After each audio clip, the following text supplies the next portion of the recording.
So I'd like to welcome you, Misha. Thanks for being with us. And thank you for bringing your gift of beauty through flowers. I hope you all enjoy them as you move around the campus. And I'm looking at the screen, and I just told Ross that I'm really scared. Because joining us this morning from Madison is a dear friend of mine and mentor, Tyson Deoberkeilen. Welcome, Tyson.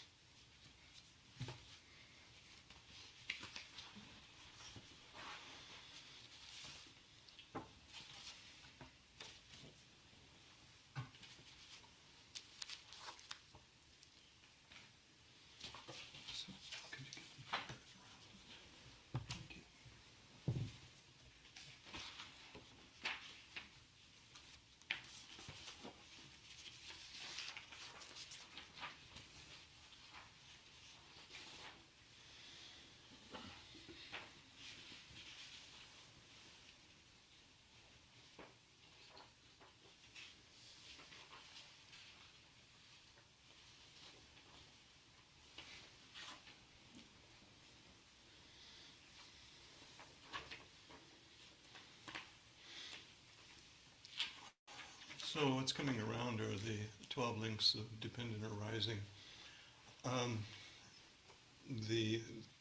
That particular visual comes from a friend of mine, Dharma's sister, Beth Jacobs, who wrote the book Abhidharma, the original Buddhist psychology.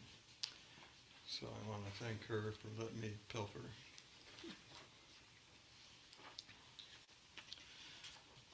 Yesterday, I really, I felt something start to, before I do that, could you share your poem with us, Tim? Oh, yeah. Before I forget. Left it in my jacket. Can I go get it? Okay. Does everybody get one?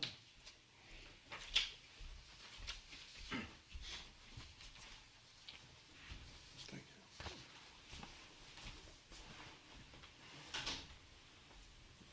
you. We did yesterday afternoon, we did a breakout sessions where we've been talking about the basis of, the spark of the talk is the Buddhist comment about seeing you, house builder, you're not going to build the house again, taking down the rafters and the ridge points. And you can read it. Oh. Although the wind blows terribly here, the moonlight also leaks between the roof planks in this ruined house. Isomi Shikibu,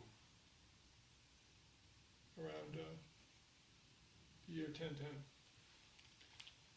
When he talked about this yesterday, it made me think of that. Thank you. So in groups of two, we examined and then shared, the components about what might go into our house, what that might look like, the sense of self. And then individually, people reflected on elements of their house. And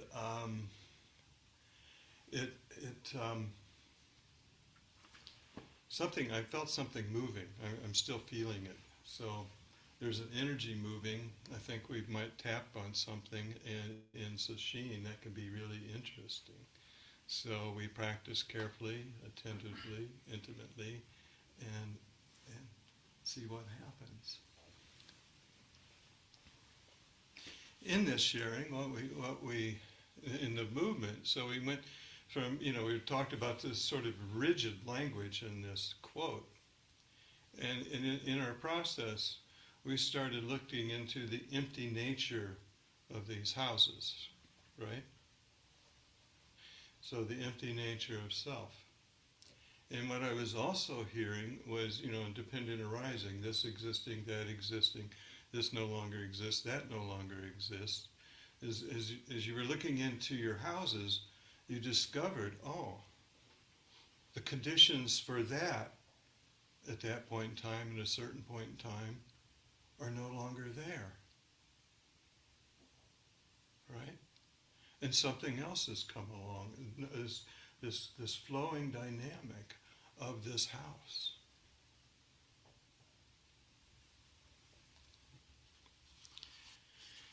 So today, I thought we'd look at, what so we're talking about a sense of selfing, right? We're not talking, the Buddha said, when we look into the nature of things, we don't see an I. We don't see a you. But Stephen Batchelor said that's been mistakenly interpreted as no self.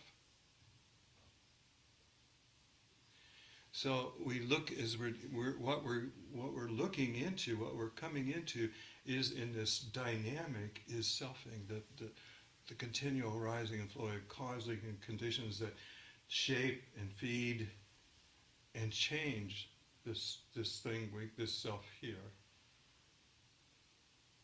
Although the Buddha, when asked directly, "Is there a self?" he refused to answer because he didn't want to get into the metaphysical dynamics. And so, the Buddha offered up, in his teaching, how we can come in and be alive in this process, in this dynamic. And that was his primary concern. Come here, come back, come right here, right now. And it's the same thing we hear coming down through the ancestors. Come back, come here, right now, Dogen. Be here right now. And so the 12 links of dependent arising. That's the Buddha. Let me back up a little bit. The Buddha, he talked about his primary concern was suffering and the cessation of suffering. Right?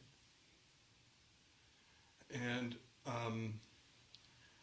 so when I starting out, I think I was starting out about with the Four Noble Truths, and as I was fumbling around, looking around at stuff, I came upon usually the formation of the Four Noble Truths starts with the first, second, third, and fourth, right? That's the way we normally hear it. But what I came upon is that in his first sermon, the introduction of the Four Noble Truths, and he intended it to be a teaching of the middle way. He starts actually with the fourth noble truth.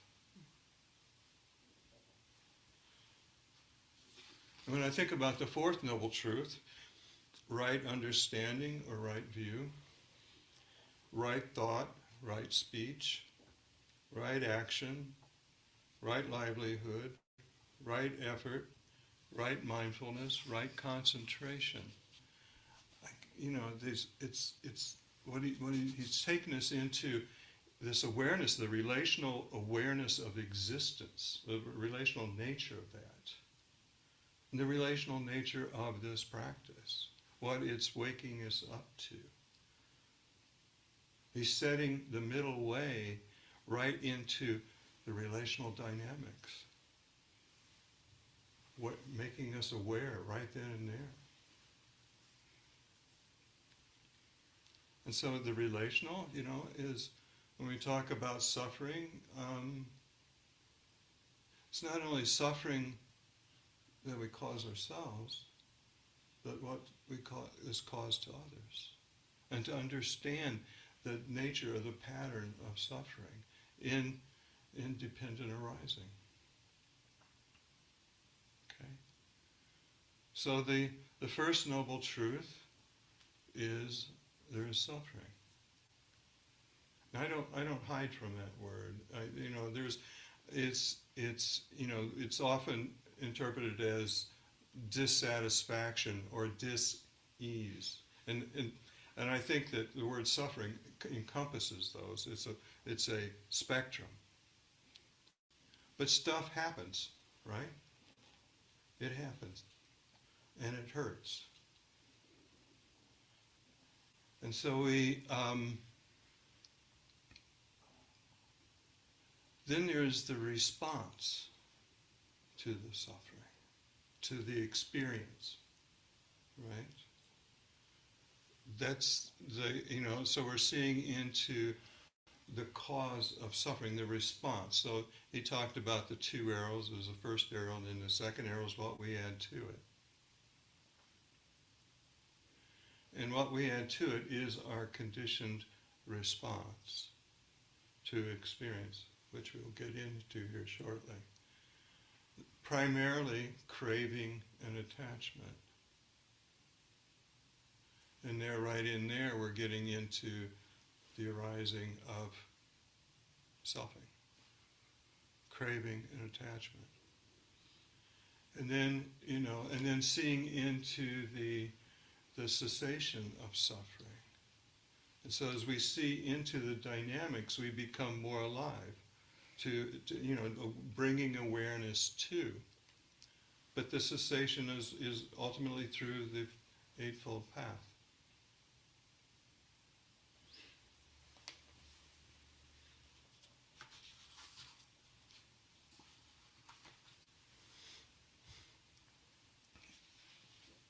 He also talked about the five aggregates, the five baskets, the five heats: form, feelings, perceptions, habit formations or impulses, and consciousness.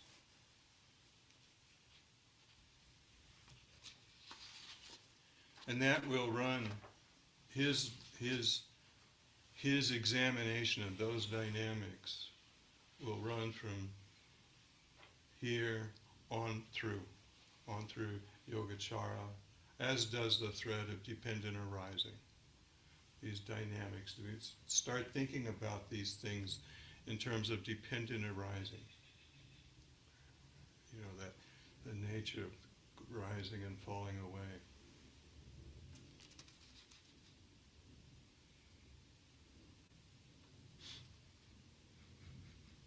So you'll hear those elements here in the 12 links. You'll hear them in the language throughout, actually. So starting with ignorance, we're ignorant. We're ignorant of what follows. We're ignorant of what causes suffering. What causes suffering to us, to others, in our especially of our ignorance and our dynamics, and what it happens to others. And then karmic formations. We began to talk about those yesterday. Karmic formations, elements of the house. Karmic formations, habit formations, how they get set up. We did one very basic dynamic, and we'll come back to it again here shortly, is that basic tendency towards dualistic thinking, the it is and it is not.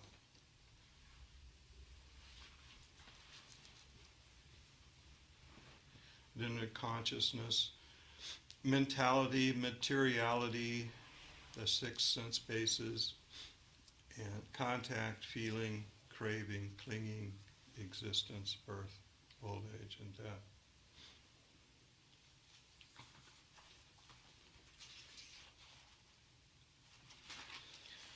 I want to touch on what Batchelor has to say about mentality, materiality,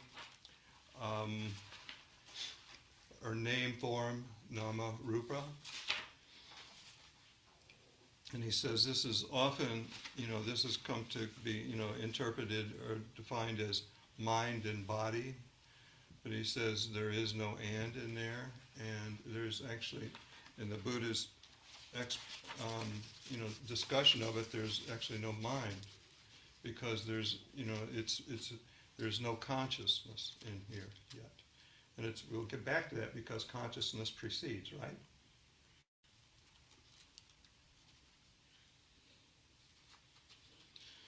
Touching, feeling, perception, intention, attention, says Gautama. This is nama, name. These are the nama factors, as they are called, include the five bundles, feeling, perception, and inclination, intention, but add two more, touch and attention. Touch in Pali is also phasa, a form of verb of the verb fusati, to touch, and thus a cognitive of padihaba, what is touched. The cluster of touch words shows that nama-rupa is always a condition of contact, of being in touch, which further undermines the dualistic idea of mind in here, of a mind in here coming into contact with the physical world. In echoing tactical sensation, touch points to the broader experiential sense of being in touch with the world through each of the senses.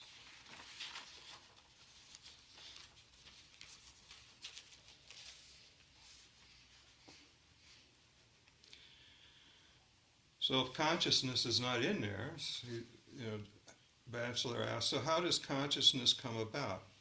Gautama explains in the next line, with the arising of name form, there is the arising of consciousness. Consciousness emerges out of the entire complex of interactions between an organism and its environment. Consciousness cannot be said to be the exclusive product of either something physical, whether an external sense object or a brain, or something mental, whether a feeling, perception, or inclination. Gautama recognizes that consciousness is a seamless whole that is not equivalent to the sum of its part, much in the same way that a hand as a whole is not reducible to the sum of its fingers, skins, bones, nerves, and muscles. To know something, the defining quality of consciousness differs from merely perceiving something, the quality of perception, because it is a holistic awareness in which all the nama factors of touch, feeling, perception, intention, attention, and attention are integrated. By implication, for Gautama, there is no such thing as pure consciousness, an unconditioned or pristine knowing that exists independently of the phenomenal world of discrete physical things and mental processes. But then he adds,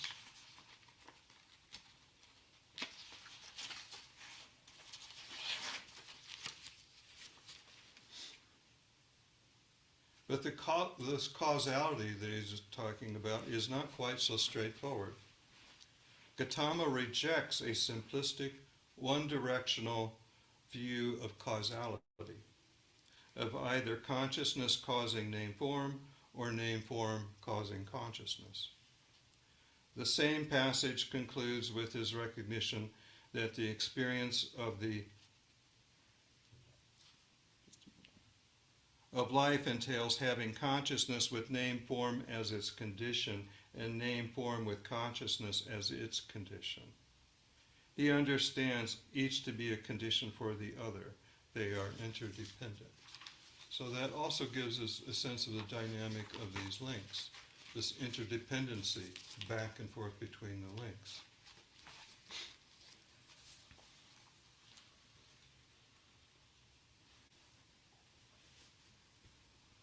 And he's also, it's interesting to me as he's discussing name form, he's already into the fifth link here, it seems.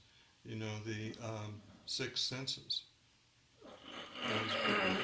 Or at least there's the setup there. You see the sort of the, I don't know, the fluid dynamic of it. There's no hard and fast line here. And then coming into contact, the arising, as we just heard, the arising, how this sense, the being, this embodied awareness, this embodied response to experience, with consciousness then in there too, coming in there too. So that this is this, the embodied experience here, the whole organism responding, right?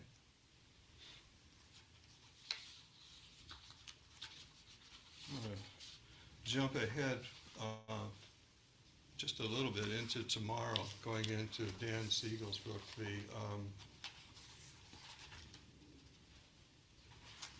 the developing mind. He describes this very well, this dynamic of coming into contact.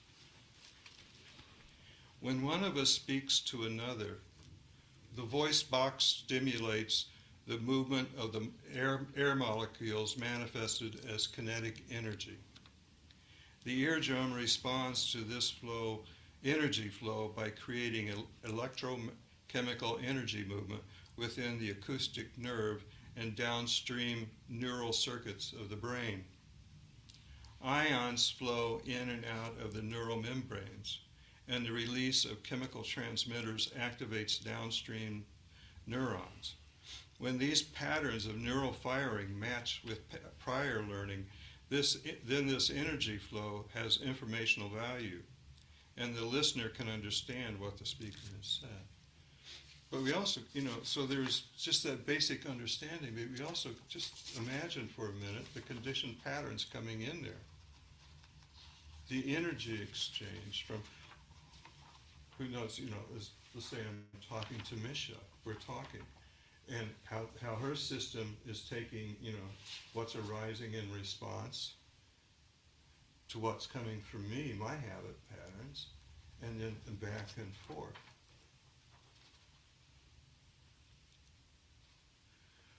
Siegel says, when we examine what is known about how the mind develops, we gain an important insight into the ways in which people can continue to grow throughout life.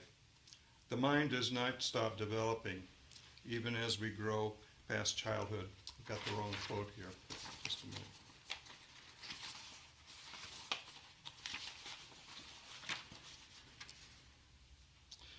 To put it simply, human conceptions shape neural connections, and each contributes to the mind.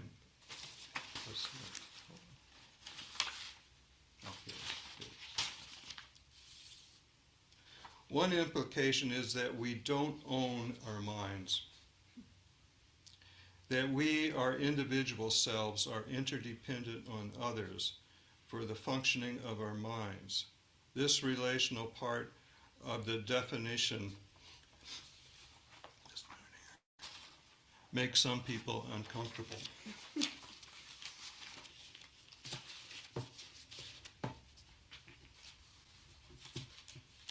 So this is what he's saying here is we don't own our minds.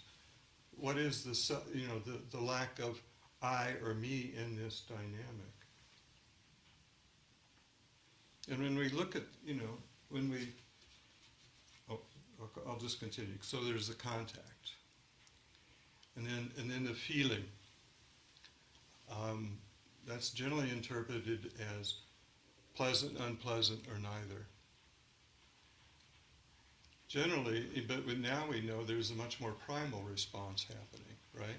The fight, flight, or freeze dynamic. And we think about how that's been conditioned, for each one of us. Then we also think about, we go back to the the feelings, pleasant, unpleasant, or neither. That neither we don't pay much attention to. So as we, it's a question, as we're looking at our houses, we're examining our houses, what's not examined? And the dynamics of the mind, way we are conditioned, is that it pays, just a lot less attention to, let me get this wording right. There's a whole lot it doesn't pay attention to that gets filtered out. In the experiencing, in this contact dynamic. And it's just the way we're programmed, and it's the way, as we'll get in here in a couple of days, it's the way the left hemisphere of the brain operates. If it's not familiar, if it doesn't resonate with us, then it's less likely to be taken in. And I would suggest that that's a dynamic here with the Dharma. A lot of it, what we hear, runs counter to what the ego self wants to hear. It runs counter to its message, its sense of what it knows. And so that's where we come up against this resistance. That's where this sense of, I don't understand. And I think what I've discovered is that resistance that we keep coming up against, and pretty soon that resistance melts and we go, oh. Although all along there are these insights that we have. For me, the insight was, I was sort of in listening to teaching about the 12 links.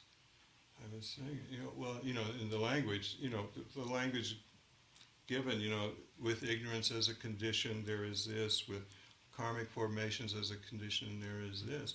Well, I'm thinking, well, how can that not be a condition? How it just happens in our life. And then it came to me, oh, this stuff doesn't catch on the Velcro. Just doesn't catch on the Velcro. So that selfing dynamic is the Velcro. So when it comes into contact, and that feeling, and then that, right there is, the intensification of the selfing, the craving and clinging. The splitting dynamic, the dualistic mind, the selfing and othering.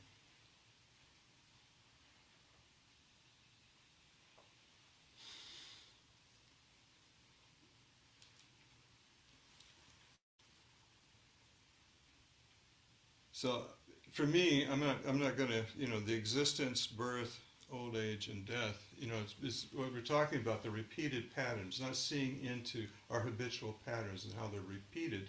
And just imagine how often this happens throughout the day or throughout an hour.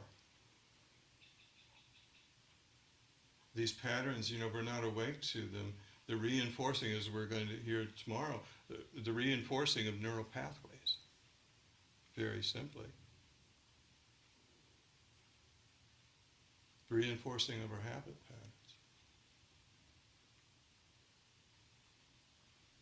So the cycle of samsara, the existence of suffering.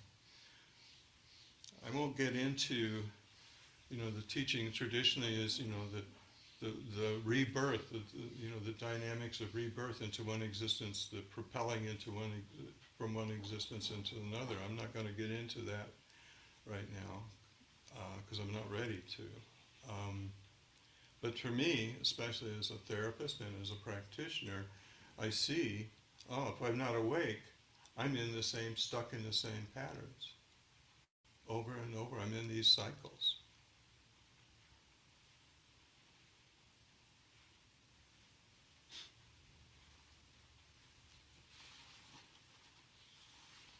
Are there any questions so far?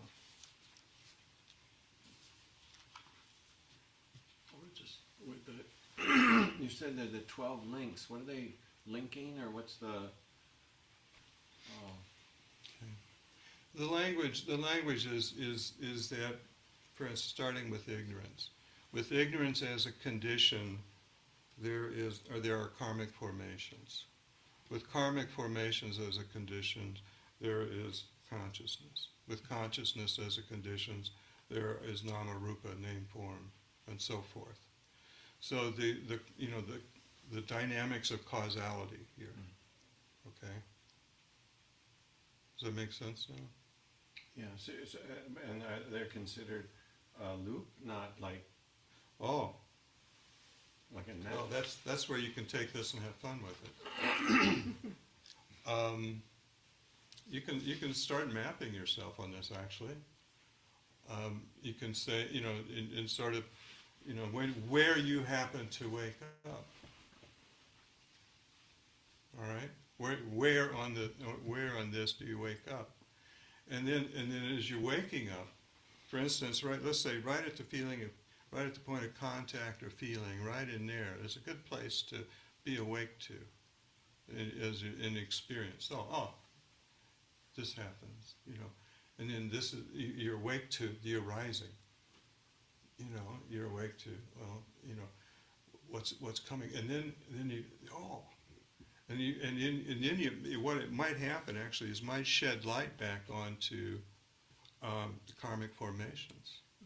That happens quite often with you. It just happens. When we talk about embodied experience, it may not be clear right away, right? But then when I say, okay, when's the earliest I can remember experiencing this? What's going on in the body?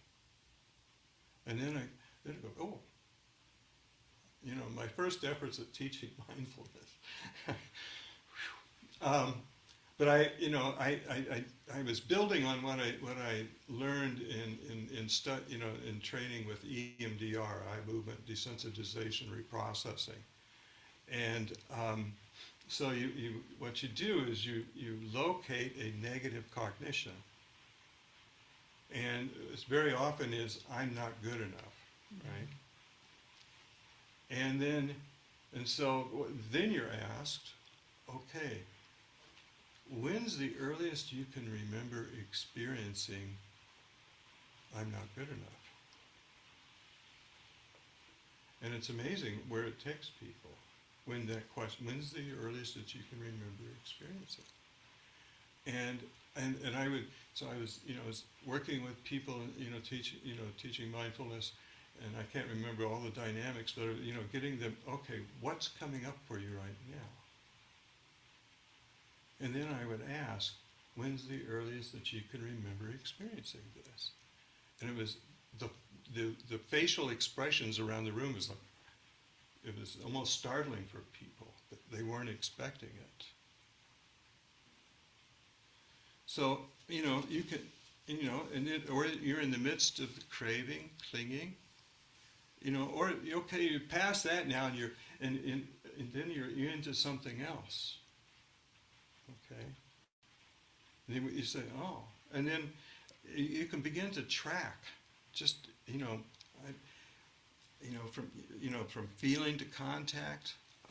Often, these they don't in the teaching of the 12 links. They don't include the 12 links. They sort of include like coming into contact and on into the others to be awake. But you can also then begin to talk.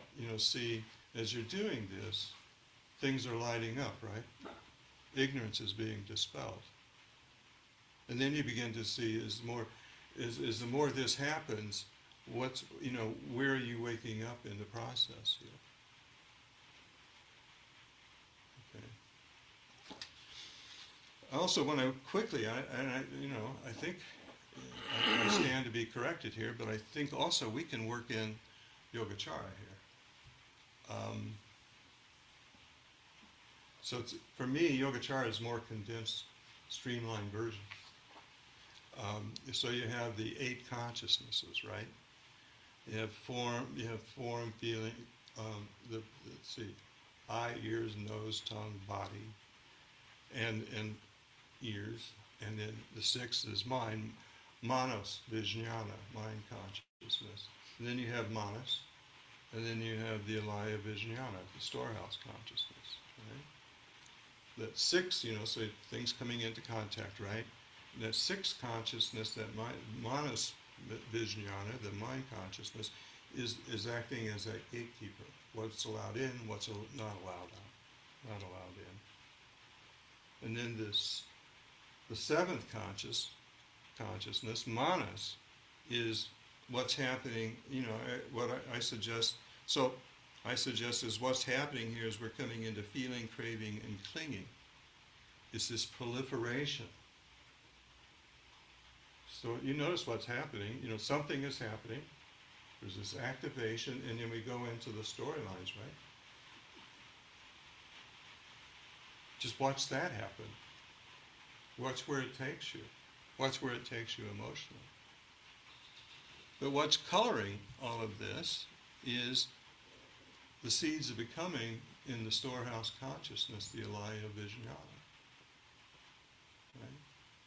These habit patterns. So that you might, for you might be a more streamlined version. But the thing, so, Yogacara came about. Remember yesterday we talked about this thing, that, Batchelor said that because of this sense of no self, then they had to come up with this this argument. Well, if there's no self, then how is karma relayed on? And so that, and because that was just a bunch of needless mental gymnastics, but it did lead to Yogacara. That's where it ended up. And Yogacara also, so in the storehouse consciousness, spends a lot of time paying attention to the source of our conditioned patterns. Language, culture, etc. This is what we began to explore yesterday. The nature of language and all of that, and how vast it is. For me, language is, you say something, I say something, it's the same word, but do we mean the same thing?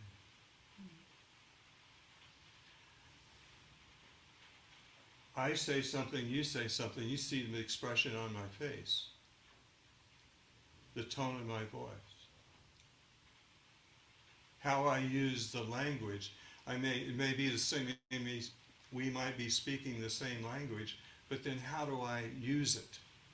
Do I use the language as a weapon? Do I use the language to isolate, to keep you out, to make you feel inferior? And all those patterns.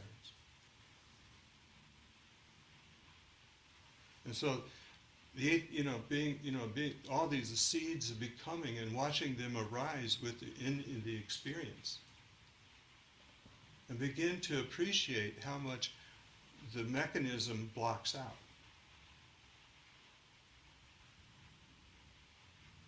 And then what when we think about the conditioning too, the conditioning of our perceptual apparatus as human beings, right?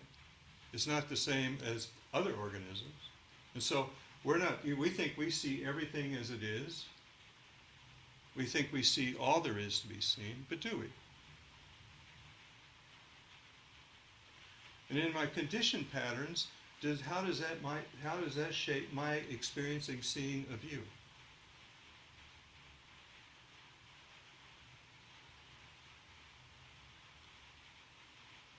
So it begins to humble me, and when we think about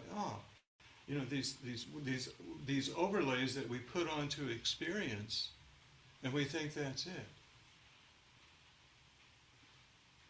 and we hold to it. It becomes fixed views, and that's the way we live our life when we respond to each other.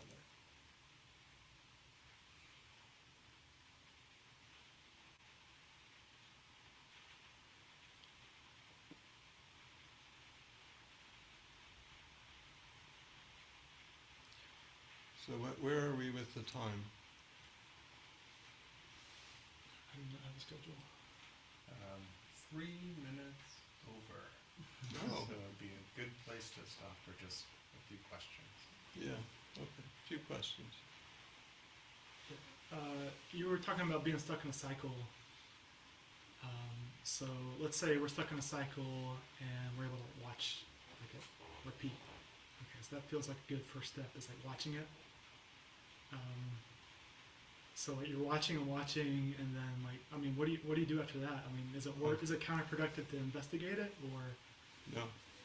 you just keep watching it? So, no, I think there might be different views on this. So the question is, what do we do when we recognize that we're stuck in a cycle? Or do we just keep watching it? I say we become curious about it. Notice what, we begin to investigate it. Very simply, from the somatic experience, somatic awareness dynamic, just what's going on. What do you feel in your body? Okay. There's always an energy to thinking. Emotions are chemical reactions in the body, so that's what we're feeling. And so, and then we investigate. We might say, well, if there's anger there right now, Anger is always a secondary emotion. So we investigate what's under this, right?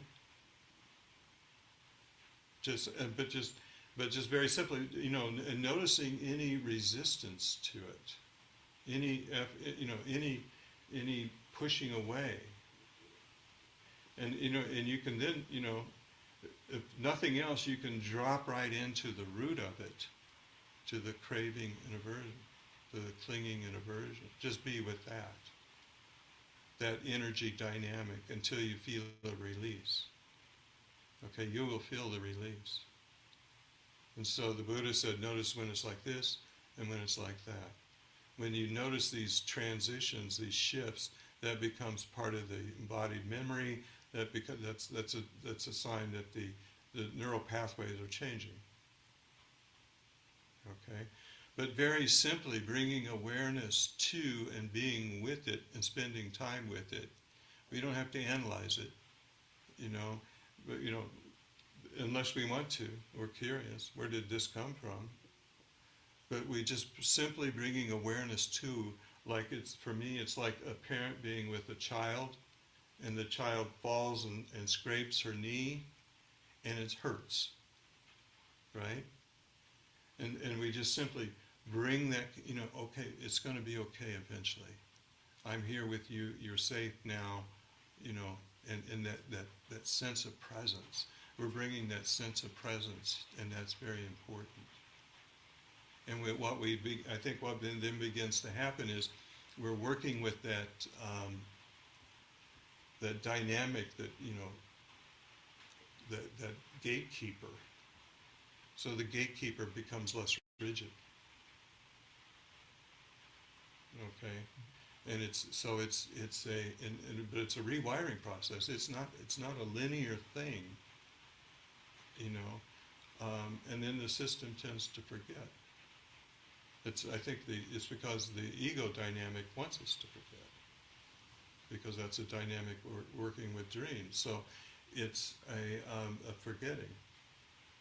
So it's just over and over, very patiently, and noticing when there's impatience, and then we go, oh, that's something to work with. It's another Dharma gate.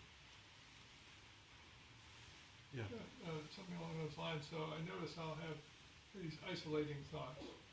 They're kind of like, cognitive traps, where, woulda, shoulda, coulda, or always, never, or, I do the mind reading thing. Oh, she didn't look at me today. She must be pissed. You can't read somebody's mind, right? Right. But so it isolates me from this bigger thing. So how can I, when I have those, can I still also have the big thing too? Also have what? A bigger sense. Oh yeah. That's. How can I hold those two things together? Mm-hmm.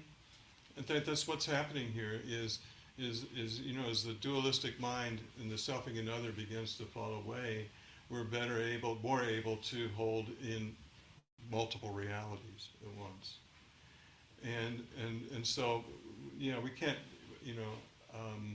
we can't read another, we might be able to have a sense of what's going on, but, that's an overlay. And I always recommend curiosity, just to accept, I don't know. But can you help me understand? When I saw that expression, and I've also discovered very rarely has anything to do with me anyway, but it's, when you're going into there, just go, oh, this is, you got this conditioned stuff coming up, which is then manufacturing this storyline, this overlay onto what's going on, and it proliferates, and just sort of pull back, and then when it feels right, see if you can explore it with the other.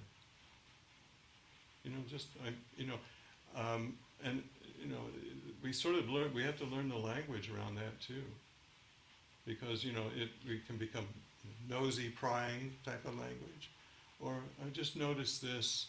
Is there something going on for you right now that I need to know about?